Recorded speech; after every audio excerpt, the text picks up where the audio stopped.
Magandang araw sa inyong lahat mga ka-midnight at maraming salamat. Panibagong araw, panibagong kwento na naman tayo dito sa ating Midnight DJ Tagalog Horror Story kung saan nagpapatuloy ang kabanata ng ating istoryang alias itim na hunyango, ang pinakamapandin lang na antingero. At sa kasalukuyan nga po ay nagawa ng matapos ng ating mga antingero ang kanilang misyon.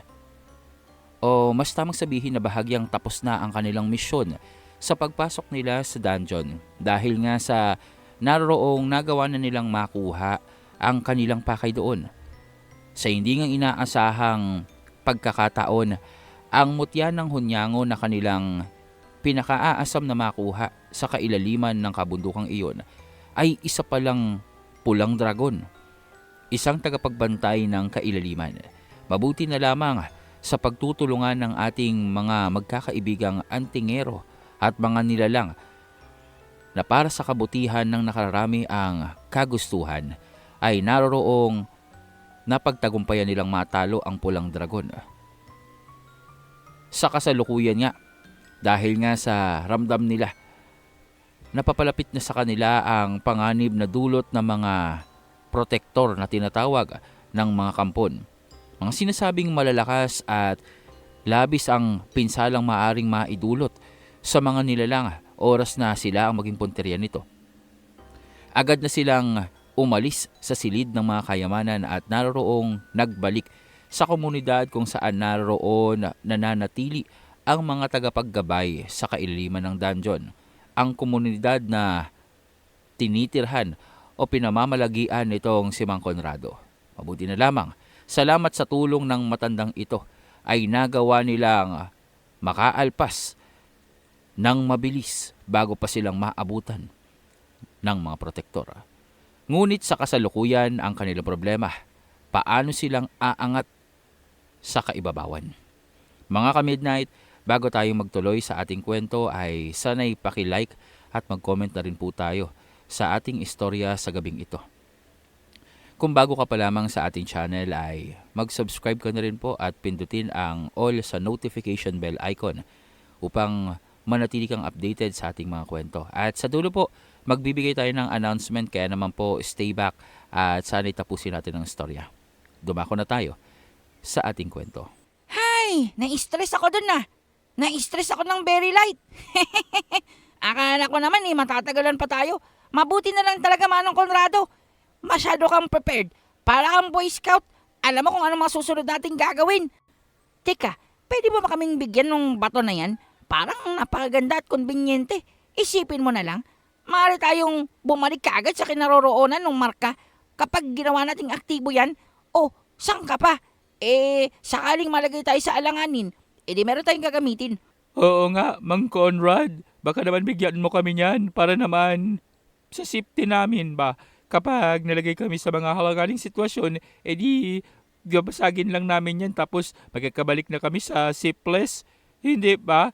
Huwag mong sabihin na sasingilin mo pa kami dyan. Ipaldong-paldo ka na dyan sa mga kinuha mong kayamanan doon sa salad na yon. Parang ang kahit pang sa kabilang buhay, pwede mo nang dalhin niyang mga kayamanang nakuha mo. Parang ang mamahal. Yaman din lamang na magaan ang loob ko ngayon at tila ba yatang napakasaya ko dahil dito sa mga nakuha kong mahalagang relika. Bueno, hayaan nyo at bibigyan ko kayo ng 3 bato ng teleportasyon. Ngunit tatandaan nyo, hindi sa lahat ng oras ay posibleng gumana ito dahil may mga pagkakataon, may mga lugar kung saan hindi abot ng kakayahan nito. Anong ibig niyong sabihin? Ibig kong sabihin, maaaring malagay kayo sa sitwasyon kung saan ang inyong makakaharap ay may kapangyarihan upang kanselahin ang epekto nitong relika. Maaaring kahit basagin nyo ito ay hindi gumana ang teleportasyon at hindi kayong madala sa minarkahan yung lugar. May mga ganong uri ng sitwasyon. Minsan ay naranasan ko na rin yun dito sa loob ng dungeon. Ngunit hindi lamang yung limitado dito sa loob. Maaaring maging sa labas ay may mga nilalang na kagaya ng mga primordial at kampon na may kakayahang kanselahin ang epekto ng kakayahan ng bato. Kaya naman, kapag nakita nyo na nagkukulay asul ang mga sigil na nasa batong ito. Ibig sabihin ay hindi nyo itong magagamit, kaya huwag nyo nang basagin pa. Kapag nakita nyo na bang berde ang mga sigil dito at kumikinang, ibig sabihin ay ligtas na gamitin ito at hindi kayong mapapahamak. Subalit kapag pula ang nakita nyong liwanag sa sigil, Anong ibig sabihin nun? Oo nga, sabihin mo na, anong ibig sabihin kapag pumula yung sigil-sigil na sinasabi mo dyan sa bato? Anong mangyayari? sandali lang, masyado naman kayong apurado. Ito na nga at ipinapaliwanag ko na. Kapag nagkulay pula ang sigil sa batong ito, huwag na huwag niyong susubukang basagin ito dahil may posibilidad na dalhin kayo nito sa walang katiyakang lugar. Maaaring dalhin kayo nito sa kawalan o ibang dimensyon. Malas nyo na lamang kung madala kayo nito sa pinagmulan ng mga bato dahil hindi natin gugustuhin na mapunta kayo doon. Sinasabing pugad iyon ng lahat ng mga sumpa. Isang lugar na kinalimutan ng panahon. Kaya naman, tatandaan nyo, ang pula ay kamalasan. Sana naman ay huwag niyong kakalimutan yan. Basic! Akin na nga yan. Pula, kamalasan. Oh, ang dali lang tandaan nun. Akala mo naman sa amin mga bokols. O sige na, saan na ba tayong pupunta? Tika nga, bakit wala yung mga kasamahan mo dito? Dahil nang magkagulo dito, otomatiko, nagbalik sila sa ibabaw ng lupa. Di mo na ba sigurong inaasahan na antayin na lamang ng mga kasamahan ko dito na lapain sila ng mga kampon at iba pang halimaw na nararito, tama ba? Nasira ang proteksyon ng aming lugar. Tingnan mo, basag na ang kalasag. Aabutin ng ilan pang taon bagong maisaayos ang proteksyon na yan. Kaya naman pansamantala ay mananatili kami sa ibabaw na lupa. Ngunit sasapat na ang aking mga nakuhang relika upang maipanumbalik ang proteksyon nito. Siguro ay mga 5 taon maaari na kaming bumalik sa operasyon dito. Wow, malaking dagok yan sa negosyo nyo Wala yun. Dito sa mga nakuha kong kayamanan, mabubuhay kaming lahat ng matiwasay hanggang sa maisaayos na muli ang lugar na ito. Bueno, kailangan ko lamang kumuha ng ilang pambagay at maaari na tayong umakyat patungo sa ibabaw, patungo sa kastilyo. Tika lang. Patungo sa kastilyo? You meant to say, hindi tayong dadaan doon sa dinaanan natin papasok dito? Hindi tayong magta-teleports papunta doon sa malaking pintuan? Yung pinaglalabanan mo sa mga kampons? Ang lugar na iyon ay one way lamang. What? Kahit ba naman dito sa dungeon, may one way? Akala ko sa mga kalsada lang yun doon sa syudad. Idinisenyo iyon nang sa gayon sino man ang pumasok dito. Kung sakaling magtatagumpay na lumabas, ay walang magagawa kundi ang kaharapin ang Panginoong may lupa. Kaya naman magsihaganda kayo dahil wala naman kayong magagawa kundi ang magbigay kortesiya sa may-ari ng kabundukang ito. You meant to say, si Paring Vladimir? Oo nga. Ibig sabihin, makikita namin ngayon si Vladimir. Kamusta na kaya ang gwapong yun? Aba, alam mo ba? Pumapangato lamang siya sa kagwapuhan mula sa akin. Pangalawa si Paring Zen. Ay tika, idagdag na natin si Paring Fred. O pang-4 na pala si Vladimir. Alam mo ba, noong unang panahon, Paring Kulas, ibang panahon yun at saka hindi yun noon ang panahon. Sa butcher nga yun Sa hinaharap ba, hindi ba doon natin nakalaban yung mga diablo? Kita mo nang umatras tayo ng panahon ay oo nga pala. Basta. Kapag nakita tayo niya si Vladimir, siguraduhin niya lang na mag-aanda siya ng pagkain para sa atin. Ang tanong, magiging pareho ba ang pagtrato sa inyo ng tinatawag niyong kaibigan niyong vampira kapag nakita kayo? Tatandaan niyo, ibang panahon, ibang timeline ang ginalawan niyo bago kayong mapuntang muli dito. At maaaring ibang bersyon ng Vladimir ang nakasama niyo doon. Hindi ang isang ito. Oo nga, ibang realidad naman yung pinagmulan nyo. Kaya naman sigurado ako, kagaya ng marami dito, Kagaya ng sinasabi niyong traidor na Neil, iba yun sa amin at hindi namin kayong natatandaan. Kaya nga, itigil mo na yung pagpupumilit mo na isa kong traidor.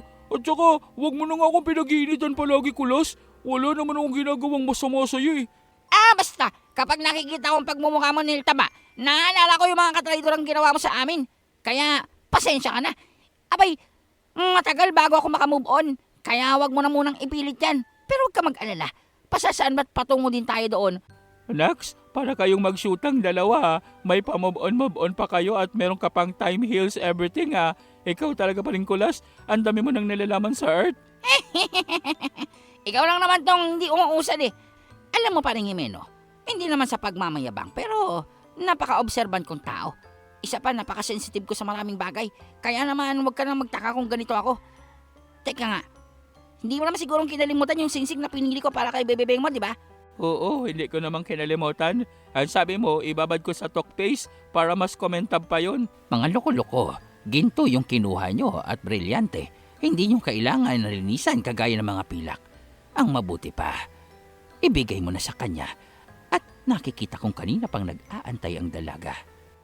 Ay, siya ako? Ano ka ba, Ninang? Huwag mo naman akong inaapura. Huwag mo akong nire-rush. Ayun tuloy, nagbablush na ako at saka natataranta ako. I cannot think of everything. You're so pathetic. Aba, ang torpe mo namang tao. Kitang-kita na nga na nag-aantay sa'yo yung babae. Ikaw naman tong pakipot. Ano ka, chicks? Gusto mo ako na magbigay niyan? Ano ka ba pa rin, Kulas? May bibidaya na ka na? Yun na lang ang atapagin mo. Baby Diana, nagustuhan mo ba yung 3 singsing? 3 para I love you. Ingatan mo yan at huwag mong isasanla. Syempre naman, iingatan ko to ng buhay ko. Pero, ano ba yung mga bitbit mo, Kulas? Ito ba? Itong isa kasi, parang napagad ng kutsilyo. Naisipan ko lamang, para kapag meron tayong mga espesyal na karne, para may panghiwa naman tayo. At saka, medyo nabibighan niya ako dito sa mga disenyo ng hawakan niya. Tsaka, etong isa naman, hindi ko alam kung anong kwintas to. Pero, maganda kasi kaya kinuha ko na. Oh, bagay ba sa akin? Mukha na ba akong yayamanin? Parang Meno, ano naman yung hawak-hawak mo? Bukod doon sa seng-seng, parang ito lang yung gusto kong kunin na tungkod. Alam mo na kapag sumasakit na yung tuhod ko, nagkakapagod kayang mag-hel-hel sa inyo. Kapag nauubosan ako ng energy sa katawan, edi may pang support ako. At saka, tingnan mo to, o diba? Para mga angel-angel tong nasa hawakan. At saka, napagkakomportabling hawakan, O, tingnan mo. Aray! Bakit mo binabalo? O diba, matigas? Parang Meno, tingnan mo si Maria. Parang si Santa. Ang dami-daming bitbit. Parang nag-shopping dun ah. Huwag mo nang pakialaman. Always remember, siya ang dahilan kung bakit tayong nakapasok doon sa silid. At saka marami siyang naitulong sa atin. Siya din yung dahilan kung bakit natin nakuha yung mutya ng hunyango. Hayaan mo na yan. Bonus na natin sa kanya. Well. Yaman din lamang mapagbigay ako. Alam mo, kahit magninenok siya, may mabuting kalooban din pala siya, no? Kahit hindi niyang sabihin, pero feeling ko concerned din siya sa atin eh. Oo nga, sabi sa inyo mabait din yan si Maria. Nung una ko pa lamang siya nakita, nagustuhan ko na siya. Hep! Minandro, ang sabi ko mabait. Hindi namin tinatanong kung bakit nagustuhan mo siya. At saka, huwag kang masyadong magtitiwala dyan. Kahit sinabi kong mabait siya at may malasakit sa atin, tandaan mo, ang magnanakaw pa din. Kapag inabot niya ng kati ng kamay niya, bahala ka. Tingnan mo, baka pati puso mo, nakawin yan. Di ayos lang. Kung mapapasa kanya naman ang puso ko, di panalo din ako. Ay sos, ang chese-chese mo naman pa rin, Minandro. Pero legit maganda din yan si Maria. Pero parang wala kang pag-asa. I hate to break it to you, pero parang hindi kanyang nagugustuhan. Oo nga paring Minandro, kung ako sa'yo, hindi ka pa man nang nililigaw, mag-move on ka na. Para sa kasakaling pag sinubukan mong mangligaw at binasted ka, at least, naka-move on ka na. Hindi ka na masasaktan ka agad. Ngayon pa lang, magdalamhati ka na. Ewan ko sa inyo. Ngayon pa lang pinapayak yun ako. Diyan na nga kayo. Uy, kayong dalawa naman, minsan na lamang mangarap itong si Minandro, sinisira nyo kaagad. Hindi naman masamang mangarap kahit mahirap abutin, di ba? Isa ka po, akala ko naman kakampihan mo ako. Ganun din naman ang ibig sabihin nun. Ayong pangarap. Makikita nyo, mapapasa akin niya si Maria. Magugustuhan niya din ako. Paring Minandro, gusto mo bang bigyan kita ng gayuma? Marunong akong gumawa nun. Isang patak. Aba, habang buhay, kahit sa kabilang buhay, ikaw ang hahanap-hanapin yan. Talaga? Hindi, joke lang. Ikaw patola ka. Pagsikapan mo. Sabi ko nga sa'yo mag-move on ka na. Ngayon pa lang, para hindi ka na masaktan. Mukha yatang nahuli tayo ng dating. Wala na ang mga antingero dito. At hindi ko nang maramdaman pa ang presensya ng tagapagbantay ng silid ng kayamanan. Posible kayang natalo siya ng mga antingero. Imposible. Maski tayo, hindi nga natin magawang pasukin ang silid na yan. Tingnan nyo, aktibo pa rin ang proteksyon nito. Paano silang makakapasok dyan? At lalong-lalo na, paano nilang matatalo ang isang gabay? Ang isang tagapagbantay na sa maraming milenyo ay nananatiling matatag at hindi natitinag ng ating mga kasamahan. Alam nyo naman siguro, lahat ng nakakapasok dyan ay hindi nang nakakalabas dahil na rin sa kapangyarihan ng bantay na yun na pinupuksa ang lahat ng may buhay. Maaring nawalan sila ng pag-asa. At ngayon, nagpapagala-gala sa lugar na ito upang manguha at mangalap ng iilang mahalagang bagay na naiwan ng ating mga kasamahan. Ang mabuti pa. Sige na, gawin mo na. Mangalap ka na ng presensya sa buong kapaligiran. Alamin mo kung nasaan sila. Hindi pa silang nakakalayo. Sariwa pa ang amoy ng mga babae dito. Napakababango. Napakasariwa. Manamis-namis ang sambyo ng mga dalagang kasamahan nila. Kaya, wag na wag kayong papayag na makaalis sila dito. Subalit, kahit gawin nila yon, hindi ba't ang makakaharap nila ay ang Panginoong may lupa? Ang primordial na may likha sa ating mga ninuno. Ang primordial na nasa itaas. Ibig sabihin nito, kailangan nating magtungo sa tarangkahan, patungo sa bukana ng Kastilyo. Tiyak, doon din ang tungo nila. Hindi na natin kailangan pang magpagod sa pangangalap ng kanilang presensya dahil walang ibang dadaanan ang lahat ng nagtungo dito, kundi doon. Alam nyo naman, hindi kayang lumabas sa tarangkahan ng pasukan ito. Lahat maaaring mapuksa. Marami na ang nabigo sa ating mga kasamahan na sumubok na doon dumaan, ngunit palaging natatapos ng mga tagapagbantay. Nasa bukana ng silid ang 3 protektor, kasama ang ilan pang mga kampo na naroroong tumutugis sa grupo ng mga antingerong nakapasok sa kanilang dungeon. Tila bang kumpara dito kay Drago, na sa kasalukuyan niya ay hindi alam ang kinaroroonan.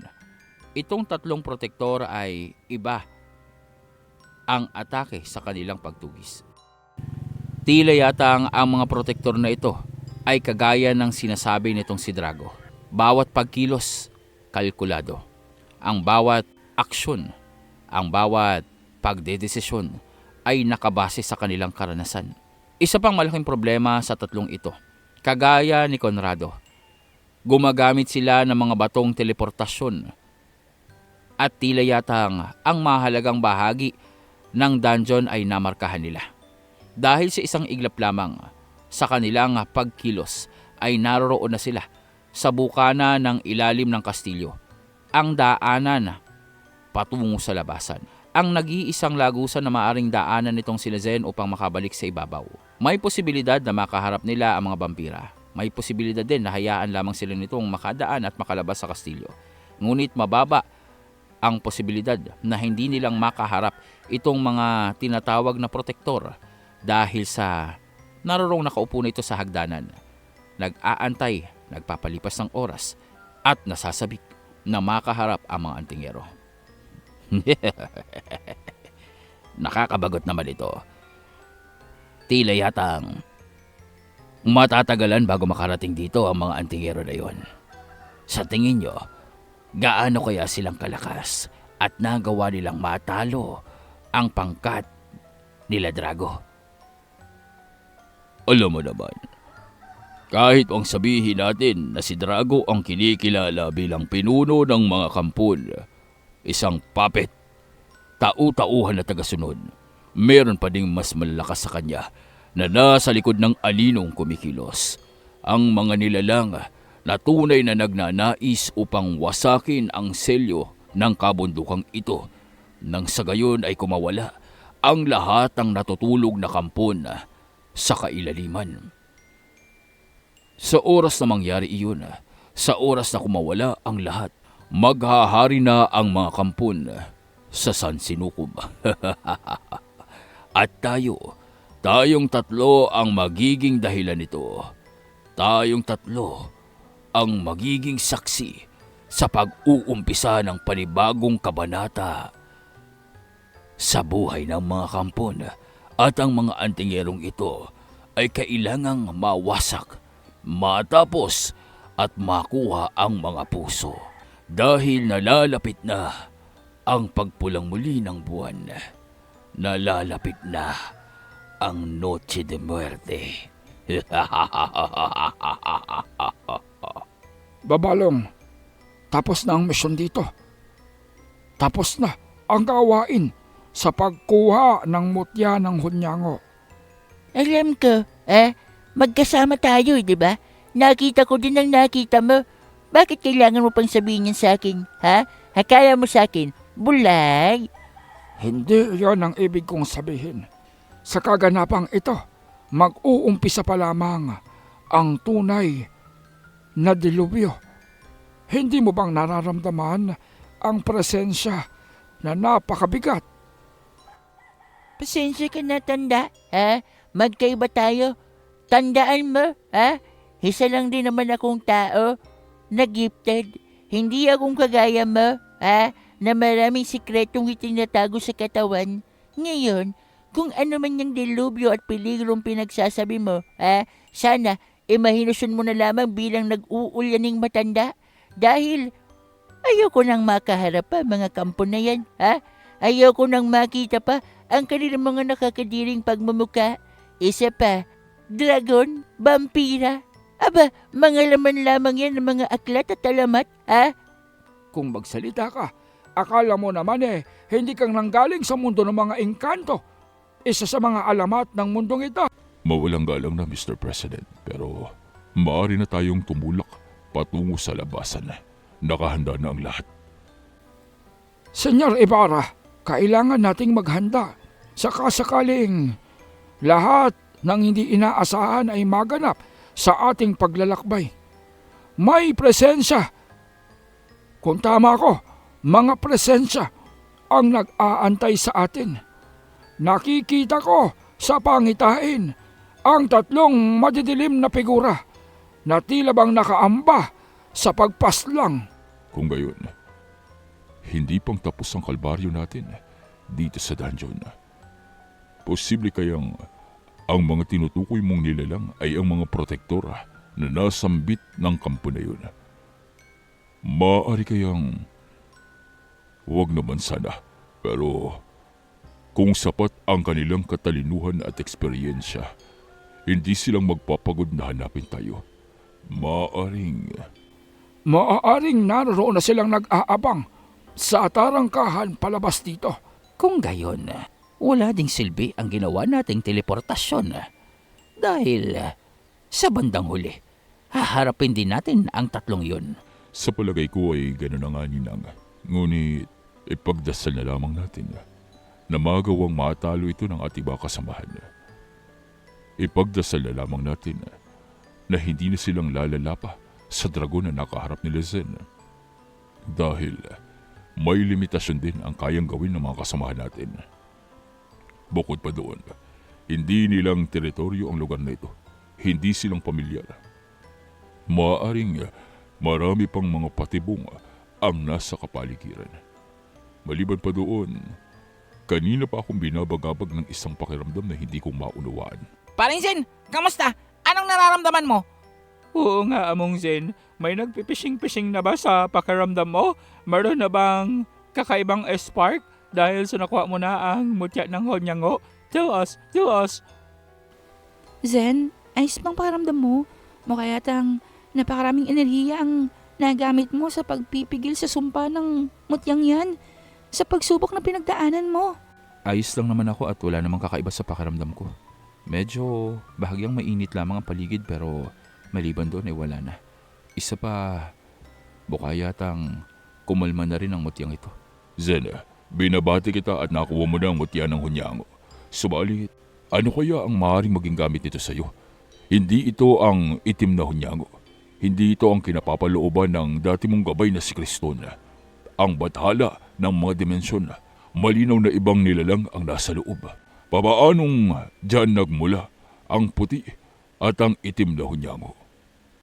Eh di, maaaring siya yung nanay ng mga Honyango na yun o yung tatay? Hindi ba ganun ang posibleng explanation yan? Kasi dyan nagmula yung dalawa o edi ibig sabihin, offspring siya, ay sila, offspring sila. Ganon na nga pero ang sabi ni Sir Ed, ang sabi nila, wala daw kasarian ng mga dragon. Ang sabi din ng matandang amoy lupa, ganon din daw yun. Hindi daw namimili ng lalaki o babaeng kasarian ng mga dragon na yan. O paano naging nanay o tatay yan? Tsaka, Parinsin, bakit kulay pula? Parang mas astig yung kulay itim eh. Tsaka tingnan mo, ang astig ng tattoo sa kamay mo. Parang pintura. Tsaka tingnan mo yung tattoo sa kamay mo, ang astig. Parang porselas na lumubog sa kamay mo. Tingnan mo yung mga marka. Kakaiba. Ang simbolo ng mutya ng Honyango. Dahil sa naiukit na yan sa katawan nitong si Zen, ibig sabihin lamang niyan ay tinanggap na siya ng mutya. Ngunit questionable pa rin kung makikipagtulungan sa iyo ang gabay na nasa loob ng mutyang iyon dahil hindi ibig sabihin na sumuko na ito sa iyong kapangyarihan ay makikipagtulungan na rin ito sa iyo. Makipagtulungan man siya o hindi, ang mahalaga, hindi na siyang makukuha pa ng iba. Maliban pa doon, ang mas inaalala ko ay kung paano tayo makakaalis dito. Batid nyo naman siguro, ayon kay Mang Conrado, ang tanging daanan dito ay ang lagusan papasok sa kastilyo. Ibig sabihin, makakaharap natin ang primordial. Makakaharap natin ang mga vampirang may kagagawan ng kaguluhan sa ilalim ng kabundukan. Valentina, handa ka na bang makita sila? Ikaw ang inaalala ko. Ano ka ba, wag mo akong alalahanin. Makilala man nila ako o hindi. Walang problema yun sa akin. Ang mahalaga, ligtas tayong makalabas dito. Isa pa, kung malagay man sa alanganin at kailanganin natin silang kaharapin, makakaasa ka. Sa inyo kong kampi. At hindi ko nga hayaan na sino man ay masaktan ka. Kayo. Maraming salamat. Aasahan ko yan. O, tama na. Tama na yung kaswitan nyo dyan. Oras na para umalis tayo. Sa tingin ko sapat na itong mga naihanda ko upang madala sa ibabaw. Tiyak nag-aantay ng apo ko, aking pinakatatanging apo, ay para lamang sa karapat-dapat. Para lamang sa isang individual na kayang panindigan siya, protektahan, ipagtanggol laban sa anumang panganib na maaari niyang kaharapin. Guwapo, matalino, malakas ang loob. Isa pa, walang takot. Matangkad, maputi. Teka. Parang sinasabi mo naman ligawan ko yung apo mo. Parang lahat ng description mo, ako ang tinutukoy niya na. Guwapo, matangkad, maputi, matapang, magaling. At saka kayang ipagtanggol ang mga naaapi. Pasensya ka na, pero taken na ako Andyan si Baby Diana ko. Siya lang ang labi-labs ko. Kaya, busted na yung apo mo. Hindi ko siyang tinatanggap. Bakit? Tingin mo ba sa sarili mo, gwapo? At ikaw ang tinutukoy ko. Pasensya ka na, binata. Pwede ka lamang na payaso sa karnabal, pero hindi kang nararapat sa aking apo. Pero huwag ka mag-alala. Hindi kitang papatayin. Huwag mo lamang susubukan ligawan ng aking apo. Ayoko masira ang lahi namin. Apaya ka tuloy doon pa rin, Kulas. Ikaw kasi masyado kang self-proclaim pogi. Akala mo naman talaga kugapuhan ka. Hindi naman tayo nagkakalayong dalawa. Baka nga mas pogi pa ako sa'yo pag nagsuklay ako. Ito talagang si Manong Conrado, masyadong mahilig mag-joke. Alam ko naman na binibiro mo lang ako. Alam ko naman na talagang nagagwapuan ka sa akin. Tingnan mo, nung nagde-describe ka ng gusto mo sa apo mo, ako ang tinitingnan mo. Oo, tinitingnan ko ang lahat ng wala sa'yo para naman tama ang aking mga description. Tayo na, umalis na tayo at may mga vampira pang nag-aantay sa atin. Kailangan kong iulat sa kanila ang kaganapan dito. Kailangan kong iulat sa kanila ang aktibidad ng mga kampon tungkol sa altar na nilikha nila. Mukha yatang hindi ito ang magiging dulo ng kalbaryo nila sa mga nilikha nilang kampon. Dahil buhay pa ang pinuno ng mga kampon na si Drago. Natitiyak ko, mag-iipon lamang yun ng puwersa at muling mag-uumpisa sa pagsubok na basagin ng selyo. At nang makalap na nga nitong si Mang Conrado ang lahat ng kanyang kailangang dalhin patungo sa ibabaw, maging ang mga ebidensya na isusumite niya dito sa mga vampira, agad na silang nagtungo sa tarangkahan. Subalit sa pagdating pa lamang nila, ay katakot-takot na mga pag-atake na ang kanilang tinanggap. Mabuti na lamang at alerto itong si Lafred upang maprotektahan ang kanilang mga sarili kontra dito sa mga sumpa na nagmula sa mga kampon na nag-aabang. Ang tatlong protektor na halos maabot na ang potensyal ng isang primordial. Ang tatlong protektor na tila bang nauupo malapit sa tuktok ng kakayahan at kapangyarihang kayang abutin ng mga kampon. Isa lamang dito ang umatake. Kidlat na kulay pula ang gamit nito. Dumadagundong, naroroong nakaabang sa tarangkahan. Tila bang mataas na pader na nakaharang at naroroong nagsisilbing hawla dito sa mga antingero. Kagaya ng inaasahan, ang markang nasa sahig ay markang nilikha ng mga tao. Maligayang pagdating sa inyong kamatayan. Matagal-tagal din kami nag-antay dito. Kaya naman sana ay sulit ang aming pag-aaksay ng oras. Naririto na din kayo. Tama nga ang aming naaamoy. Masasarap na dalaga, mga sariwa at birhen, manamis-namis na dugo at malalaking puso. Kayo ang magiging susi sa paglayang tuluyan ng aming lahi. Nagawa niyong matalo ang puwersa ni Drago. Ngunit ikinalulungkot ko dahil hanggang dito na lamang ang inyong paglalaro. Buka yatang labis silang nagulat at hinding makapagsalita. Wala silang maitugon sa ating kapangyarihan. Normal lamang yan para sa inyo. Normal lamang ang matakot, kaya huwag kayong mag-alala. Magiging mabilis lamang ito. Paring Jimeno, nakalimutan ko yata doon yung karning binili natin kay Mang Conrado doon sa mesa. Ikaw naman kasi kung ano-anong pinagkakwento mo sa akin, hindi ko tuloy nakuha. Tingnan mo, kulang ng dalawa to. Pasensya ka na. Ikaw naman kasi sagot ka ng sagot sa mga tanong ko. Yan tuloy. Nakalimutan ko nga din yata yung manamis-namis na inumin doon. Yung binili ko ng isang ginto kay Mang Conrado. Ikaw naman kasi, ang ingay-ingay mo at tanong ng tanong ka sa akin. Uy, tumabi kayo dyan. Tingnan nyo, may nasa harapan. Sino mo ngayon? Ay, oo nga pala. Oy, 3 kampon. Kanina pa ba kayo dyan? Lintik, hindi yata tayong narinig ng mga ito. Nasayang lamang yung mga inihanda kong linya. Hindi tayong pinakinggan. Sino bang mga yan? Parang hindi natatakot sa atin. Mukha yatang may dahilan kung bakit nilang natalo sila Drago. Tingnan mo ang arkanghel na yun. Nakikita ko ang espiritual na pakpak sa kanya. Hindi ba dapat wala siya sa mundong ito? Hindi ba dapat walang arkanghel ang nabubuhay dito? Mga laman lamang sila ng alamat. Anghel, maniniwala pa ako na naririto'ng ipinatapon sa lupa. Pero ang isang arkanghel, bakit naririto at kasama pa ng mga antingero? Mukha yatang Siya ang dahilan kung bakit tayong naririto. Siya ang dahilan kung bakit natalo ang mga kampon. Isang dibinong kapangyarihan kontra sa mga kampon at vampira. Tila yata, balak nila ang puksain tayong lahat. Isang arkanghel lamang yan at pulutong na mga walang silbing antingero. Bakit kayong matatakot? Di nyo bang nakita? Hindi man lamang nilang nakayang sirain ang aking kidlat. Maliban pa doon, kaya nilang sabayan ang ating bilis at lakas. Isa pa, naihanda mo ba ang sumpa?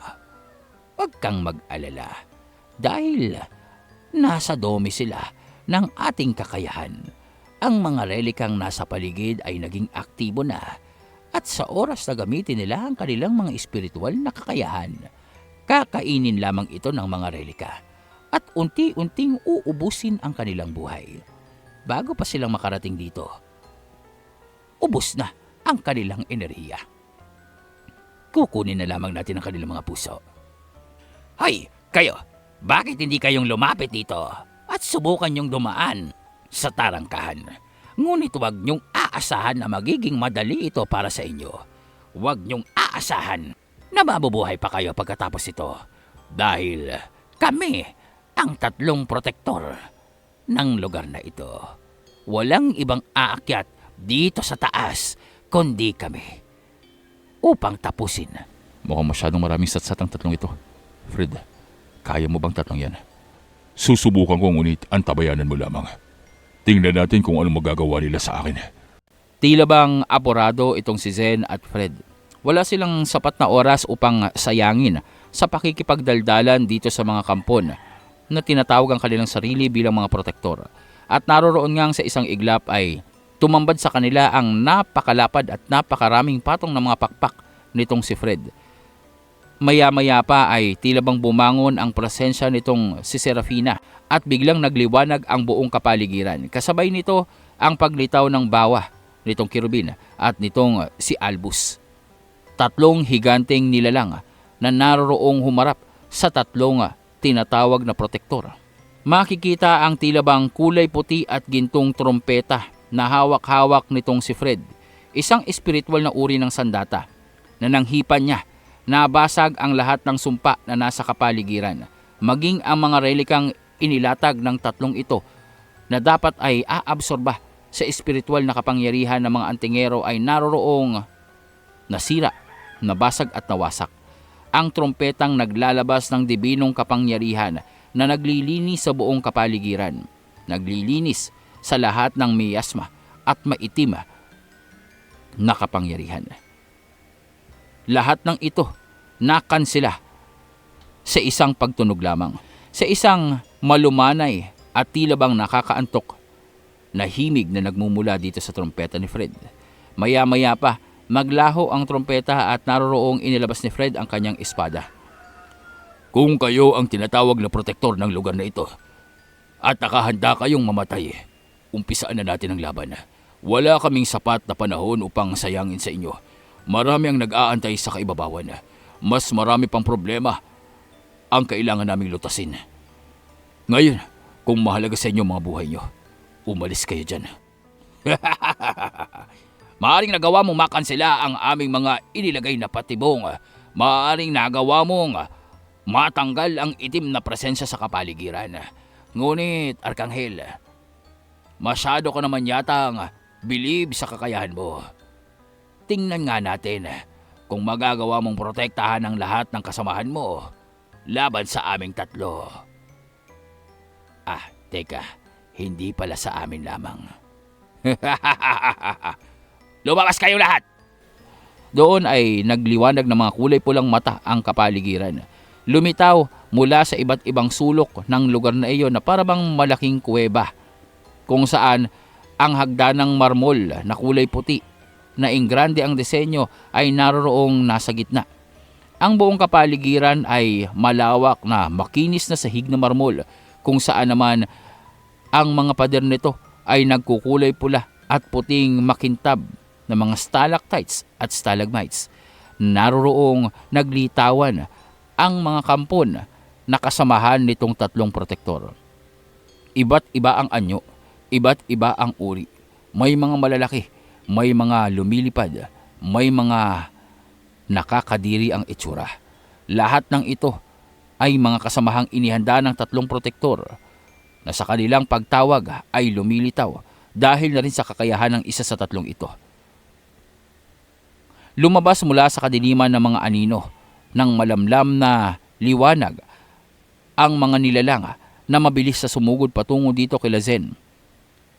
Inaakala ng 3 protektor na ito na tanging itong si Fred, ang Arkanghel, ang dahilan kung bakit nananatiling buhay ang lahat ng mga naroroon. Ang dahilan kung bakit natalo ang pangkat nitong si Drago. Ang dahilan kung bakit nagawa nilang malusutan ang lahat ng patibong. Kaya naman habang naroroon at kaharap nila ang Arkanghel, ay sinamantala na nila ang pagkakataon. Inaasahan na ito ng isa sa mga protektor na ang Arkanghel ang kakaharap sa kanila. Kaya naman inihanda nila ang pinaka-ingranding patibong nila laban sa mga kasamahan nito. Ang pulutong ng mga kampon na hindi mabilang. Daan-daan ang mga ito na naglitawan na naroroong sinugod itong sila Zen. Ngunit biglang nagliwanag ang tarangkahan at bumukas ito. At naroroong lumitaw ang 2 vampira. Sa isang iglap, lahat ng mga kampon ay biglaan na lamang nagsisabugan na ang mga ulo. Ngunit sa isang iglap, walang kung ano-ano, biglang bumukas ang tarangkahan sa nakakasilaw na liwanag. Dahilan upang matigilan ang lahat ng mga kampong naroroon at makikita ang 2 nakalutang na vampira, isang babae at isang lalaki. 2 primordial na kasamahan nitong si Vladimir ang naroroong nakamasid sa kaganapan sa ibaba. Aba. Tingnan mo nga naman. 2 primordial ang lumabas at nagpakita dito. Isang karangalan ba ito? At bakit naririto kayo? Nag-aalala ba kayo na itong mga tuta nyo ay matapos na namin? Huwag kayong mag-alala. Mag-antay pa kayo ng kaunti at kayo na ang isusunod namin. Oras na babasag ang selyo ng dungeon na ito. Ngunit hindi nagsasalita ang 2 primordial na naroroon. Matalim lamang ang titig nila sa mga antingero. Pinagmamasdan kung ano mga susunod na gagawin. Ikinumpas ng kampon o ng protektor ang kanyang kamay at nagpatuloy sa pagsugod itong mga kampon. Labis ang pag-angil at sigawan na ginagawa nila. Papalapit ng papalapit sa mga antingero. Alam nila Zen na hindi kikilos sa mga vampira. Batid nila na walang kakayahan ang mga primordial upang gawan ng masama ang mga kampon. Hindi nila itong maaaring patayin. Hindi nila itong kayang patayin. Kaya naman wala silang maaasahan sa 2 primordial na ito. At maaaring naroroon ito laban sa kanila. Maaaring naroon ito upang pigilan sila na makaakyat sa kastilyo. Kaya naman hindi nag-aksaya ng panahon itong si Zen.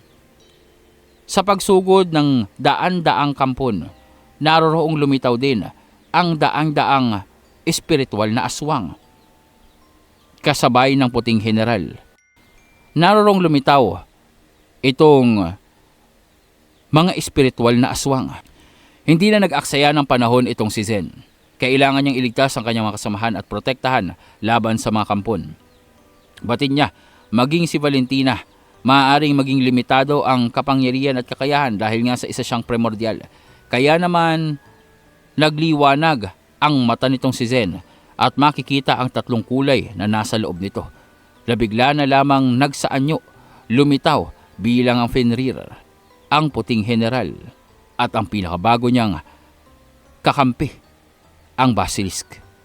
Ang Basilisk na naroroong sa isang iglap sa paglitaw ng daang-daang espiritual na aswang, hawak ang kanilang mga sandata. Agad na sinalakay ang mga kampon. Walang humpay ang hiyawan, sigawan at pagdanak ng dugo. Espiritual laban sa mga pisikal na anyo ng mga kampon. Animoy tuloy-tuloy ang pagbagsak ng mga kampon at dumadanak ang mga dugong itim nito sa kapaligiran. Kaliwat kanan ang paghihiyaw ng mga ito. Kaliwat kanan ang paglingon ng mga protektor. Hindi nilang inaasahan. Maliban pala sa dibinong kapangyarihan ng arkanghel na kaharap nila na kumansela sa lahat ng sumpang nasa kapaligiran. May maitim na kapangyarihang nagtatago sa kanilang grupo. Kapangyarihang hindi maunawaan ng mga kampon. Ang kapangyarihan ng emperor ng Karimlan. Kasabay ng paglitaw ng mga espiritual na aswang ay ang paglitaw ng dalawang higanteng uri ng maitim na nilikha. Dalawang uri ng nakakatakot na aparisyon. Kapangyarihang nagmula ito kay Zen. Kapangyarihang nagmula sa alaala ng isang bersyon ng kanyang katauhan. Naroroong binuka ng mga ito ang kanilang pakpak. Maya-maya pa, sumigaw ito ng napakalakas at bumuga ng itim na apoy. Naroroong natupok ang lahat ng mga kampon kasabay ng mga espiritual na aswang sa pagbuga ng enerhiya ng dalawang aparasyon na ito. Nalinis at naglaho ang lahat ng mga halimaw na naroroong akmang susugod kila Zen. Kasabay nito ay ang muling paglaho ng dalawang aparasyon. Kasunod ng nakakabinging katahimikan. Nakakatakot ang kapangyarihan ng dalawang ito. Ang kapangyarihang dibino na kayang kansilahin ang anumang negatibong epekto sa kapaligiran. Na kayang kansilahin ang anumang mapanganib na sumpa na nasa kapaligiran.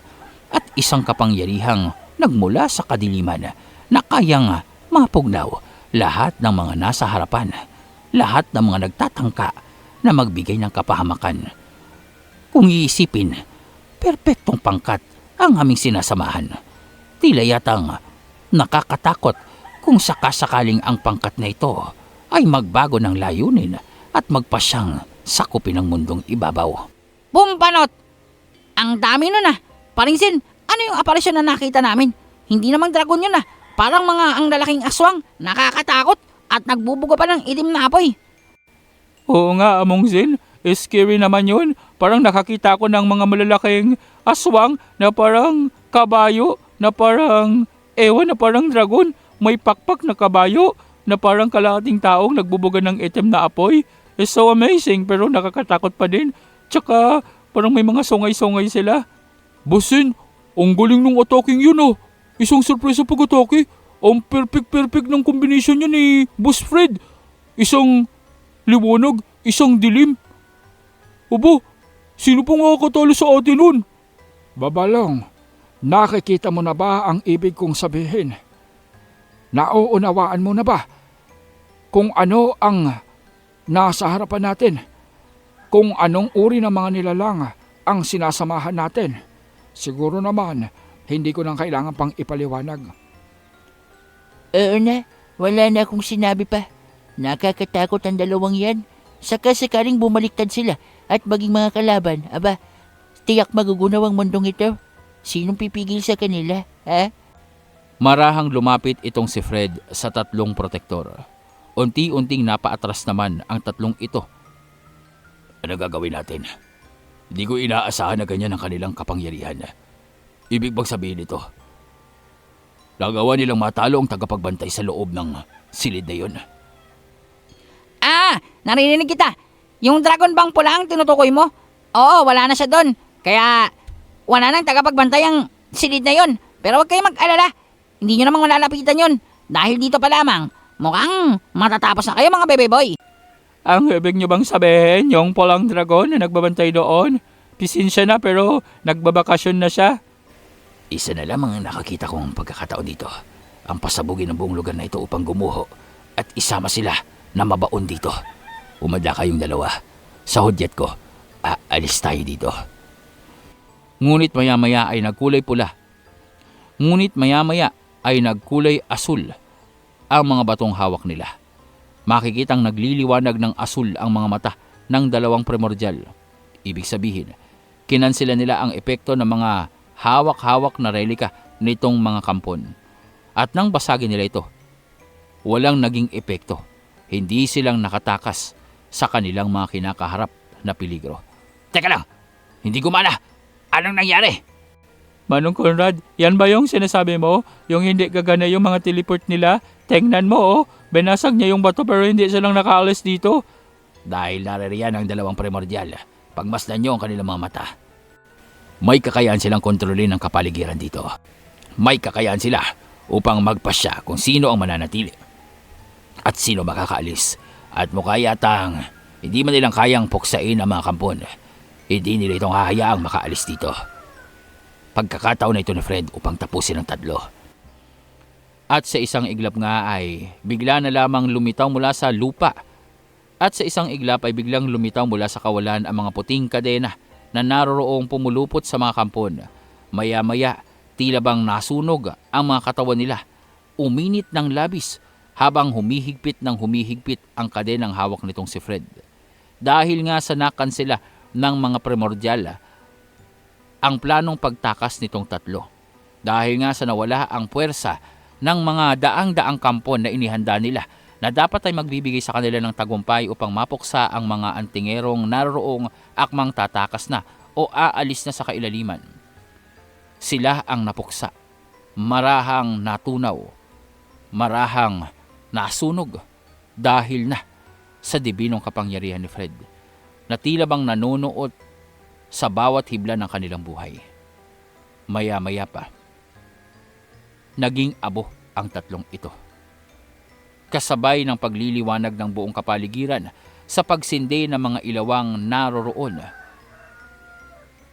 Unti-unti, isa-isa, sunod-sunod, nagliwanag ang mga apoy sa gilid ng hagdanan, paakyat sa tarangkahan. Kasabay nito ay tumalikod ang dalawang primordial nang walang binitawang anumang salita. Naiwang bukas ang tarangkahan, ngunit naglaho na ang dalawang vampira. Tayo na! Ibig sabihin nito, hinahayaan nila tayo makapasok sa kastilyo nang walang problema. Huwag kayong mag-alala. Sagot ko kayo dito. Sumunod naman sila dito kay Conrado. Malinaw naman na hinahayaan nga silang pumasok ng mga primordial pero hindi silang tiyak kung patibong ba ito o kung ano ang pakay sa kanila. Ngunit wala naman silang magagawa kundi ang umabante at magtungo sa tarangkahan. Maya-maya pa, nalantad sa kanila ang ingrande at napakagandang kapaligiran ng kastilyo. Halatang sinauna, halatang luma, napakataas ng kisame ng kastilyong ito. Naroroong naglalakihan ang mga poste na tila bang may mga nakaukit na disenyo pa. May mga rebulto na mga primordial na naglalakihan at gahigante. Maliban pa doon, napakalawak ng lugar. Kulay pula ang sahig nito. At sa dulo ay makikita ang tila bang mataas o tronong upuan na yari sa ginto at ruby. Makikita rin ang tila bang mga larawan o paintings ng mga vampira na naroroong nasa kapaligiran at naglalakihan. Bawat isa dito, halos may lapad na. Ang bawat isa dito ay tila bang may taas na 10 metro at may lapad na 5 metro. Napakalalaking mga larawan na ipininta sa mga nagdaang primordial. At sa sentro ay makikita ang larawan ni Vladimir. Hawak ang kanyang relika at isang tungkod. Grabe, ang laki naman ng bahay ni Vladimir. Ganito palang istura nito sa loob. Ang lawak. Parang maliligaw tayo kapag hindi natin kabisado dito. Parang nakakatakot maglakad-lakad. Oo nga, talo pa nito yung mga mall sa syudad ah. Ang laki-laki, tingnan mo oh, ang taas ng kisame. Parang hindi ko nakikita yung dulo. Wow, ganito pala ang bahay ng mga vampira. Sana all. Maganda din kaya ang mga kusina nila. Masarap kaya mga pagkain nila dito. Paringkulas, nakalimutan mo yata. Vampire sila, dugo lang ang kinakain nila ay iniinom pala. Hindi naman silang kumakain ng second joy at saka kung anong mga lechon na gusto natin. Tandaan mo yan. Maligayang pagdating dito sa kaharian. Maligayang pagdating sa kastilyo ng primordial. Maligayang pagdating sa teritoryo ni Vladimir. Ikinalulugod namin ang tanggapin ang mga bisitang kagaya niyo dito sa aming lugar. Mangyaring sundan niyo lamang ako at nag-aantay na ang Panginoong may lupa sa kabilang silid. Paring Mino, may problema yata sa pagsasalita ng isang yan. Puro zizi, parang bubuyog. Oo nga, napansin mo din pala yun. Kanina pa siyang zuzuzuzu. Konti na lang matutulog na yata yan. Makikitang lumulutang ang vampirang ito habang umaabante patungo sa isang malaking silid. Nagbukas ang ginintoang pintuan at naroroong nagliwanag ang mga mata nila Kulas at nanlaki. Adobo! Lechon! Paring Mino, tara na, bilisan mo. Sabi ko sa'yo may pagkain dito eh. Oo nga kumakain din pala ng mga ganyan ng mga vampires. Mabilis na tumakbo itong sila Kulas at Jimeno. Sumunod si Menandro dahil na rin sa natakam sila sa naaamoy nila. Pumungad nga sa kanila ang napakahabang lamesa. Halos may 30 upuan ang bawat magkabilang panig dito. 2 nagtataasang upuan naman sa magkabilang dulo. Mga kulay pula at itim na upuan. At naroroong kumikintab ang animoy diamanteng lamesang napakahaba kung saan naman nakapatong ang mga ingranding lalagyan ng mga pagkain. Napakaraming lechon, napakaraming putahe, at naroroon ang mga naglalakihang lalagyan ng inumin.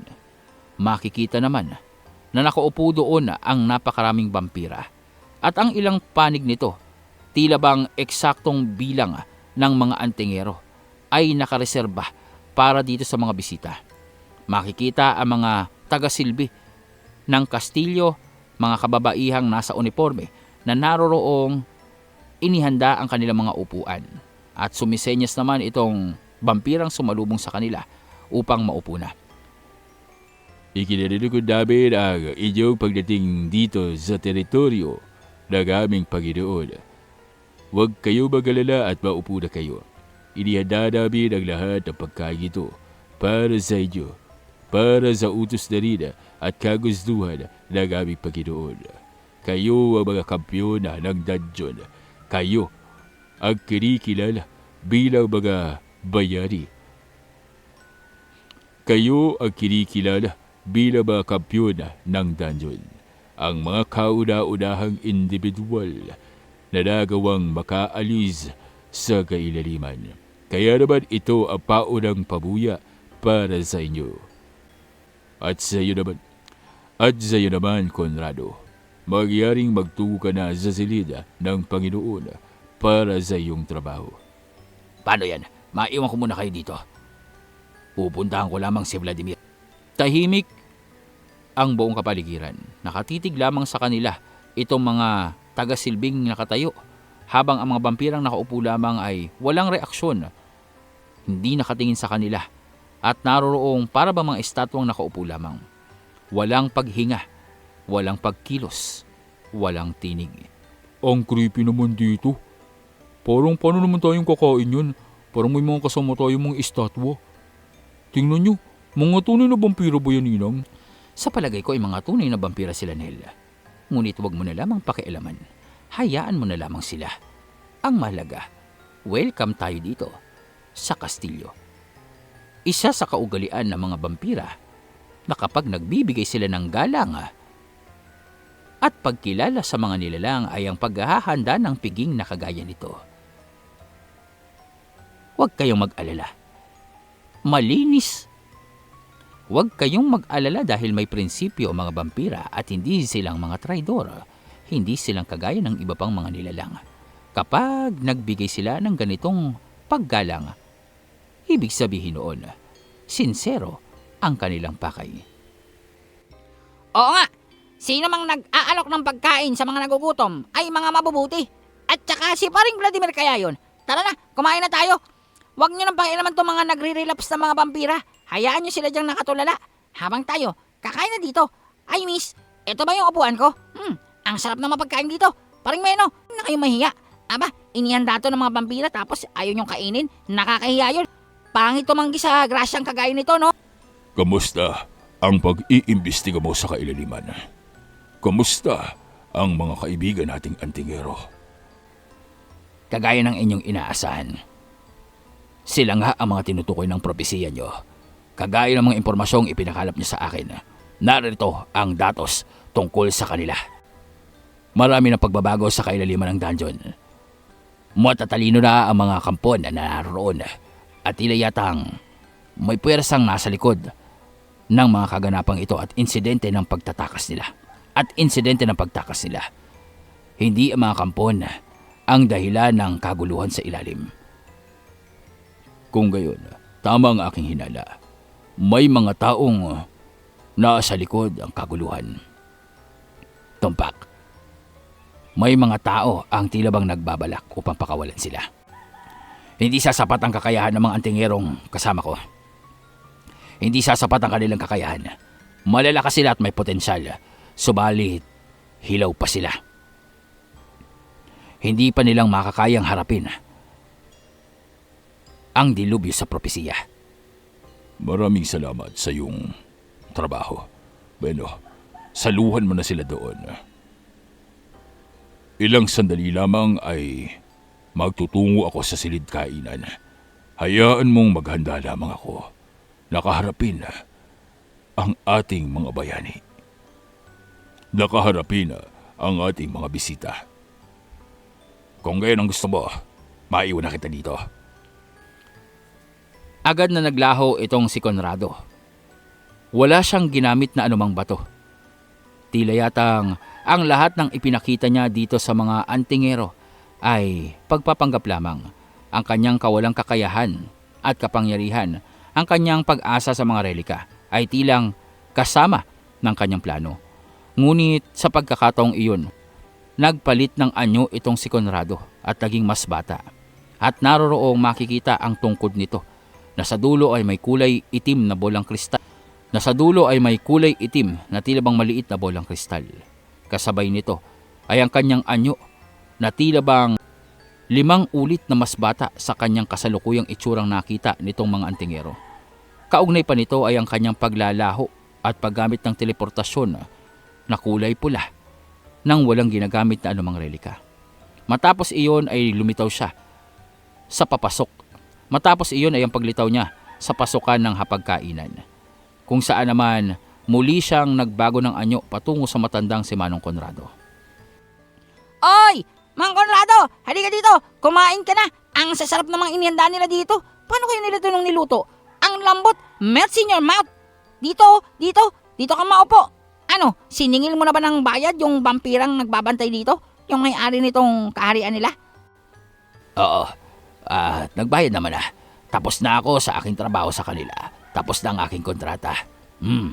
Mukhang masasarap ito. Sige lang at kumain na tayo. Mga ka-midnight, dito muna nating tatapusin ang ating kwento sa gabing ito at maraming salamat sa mga nakinig. Ano ang tunay na katawan nitong si Mang Conrado? Ano ang kanyang itinatago? At ano ang propesiyang tinutukoy nitong dalawang nag-uusap na kahit na ang kapangyarihan at estado ng kakayahan nitong sila Zen at Fred at ng kabuuan ng mga antingero ay para sa kanya hindi pang sasapat?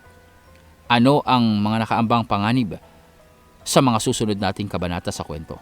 Yan ay pakatutukan sa mga susunod nating uploads dito lamang sa Midnight DJ Tagalog Horror Story. At kagaya ng aking nasabi sa una, ang ating announcement, mga ka-midnight, mag-uumpisa na po ang review sa ating mga channel. Opo, tapos na po yung kanilang cooldown period, ewan ko kung anong tawag doon. Or yung